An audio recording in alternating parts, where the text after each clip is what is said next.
how's it going everyone? It's Anne Skyline and a massive welcome to my channel.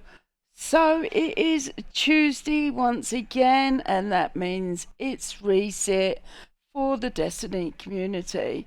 So we are on week 7 of the season on a new year 2024. So let's put the pedal to the metal and boost through, and let's have a look on what content is happening for the week. So we are kicking off with Crucible nodes this week that are available, and that is our typical Control and Mayhem, which is 6v6 teams. And we also have Return of Elimination, which is 3v3. And not forgetting for our Trials of Osiris lovers, that will be playable at reset on a Friday evening. And good news as well for the Trials of Osiris matches, you can earn bonus trial ranks.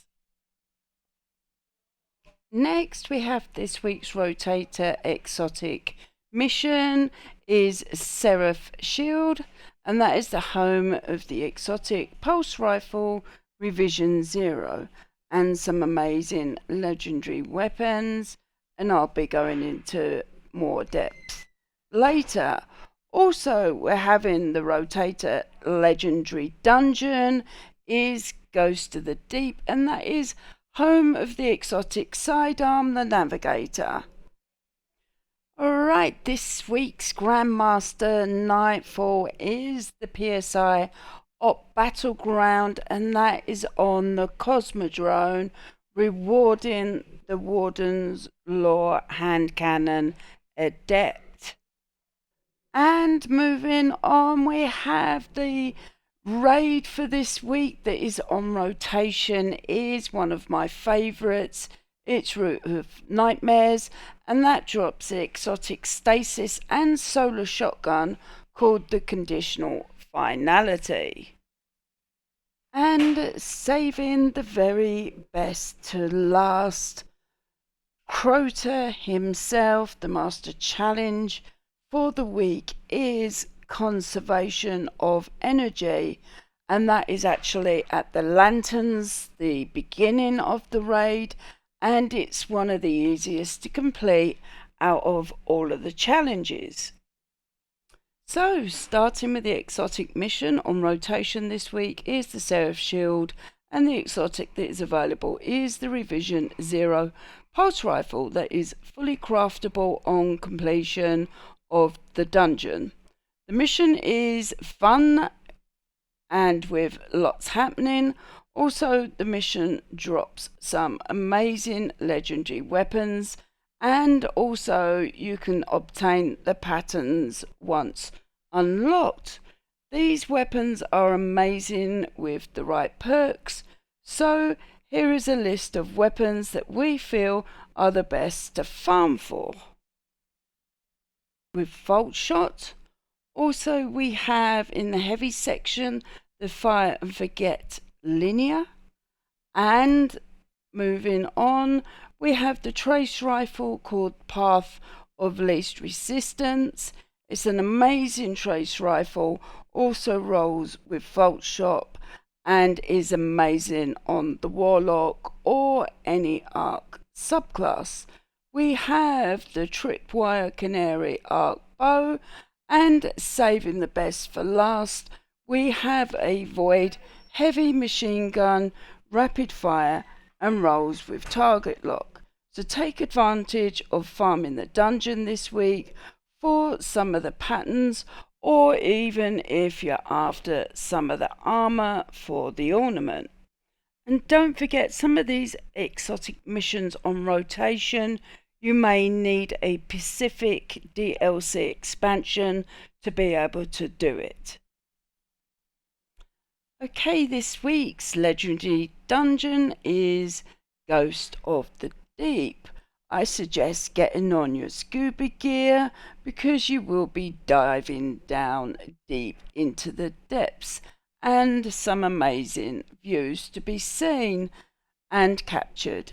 Each section has its own mechanics to work through, with symbols being the theme.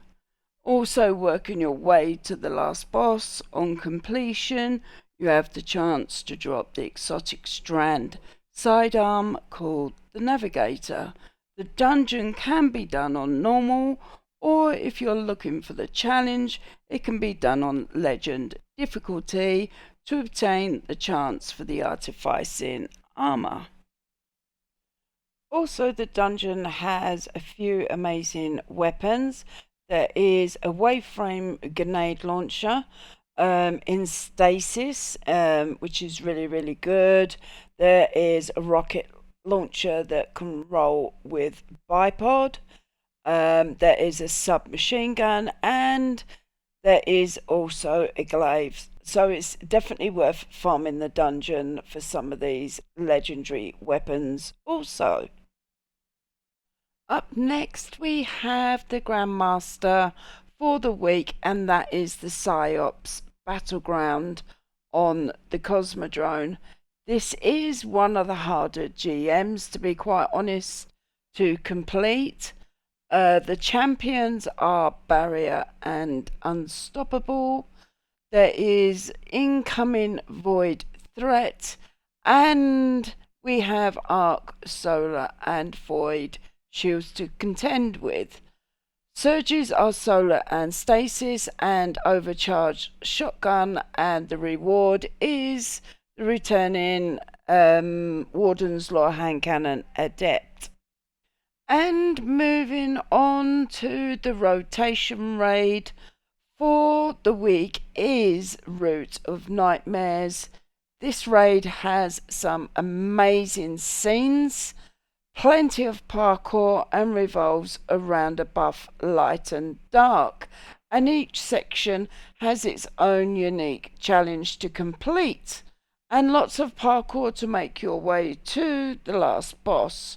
The last boss drops exotic conditional finality that has a dual element stasis and solar, and was meta for PvP and also for PvE, but not forgetting the legendary weapons that also drop. There is some amazing weapons.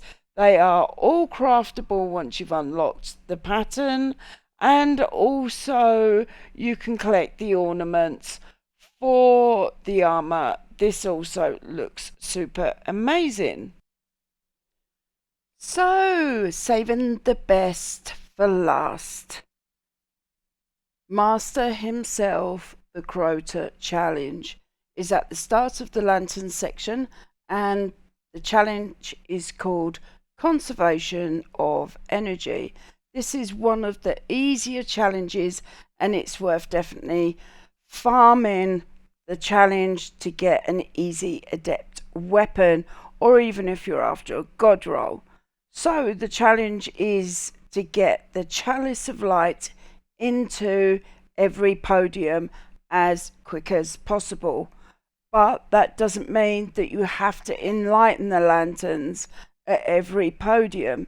The trick is to have somebody to hold the buff, and if the next podium has not been reached before the timer runs out at around the 10-second mark, enlighten the lantern and then just get another person to get enlightened ready just in case you run out of time.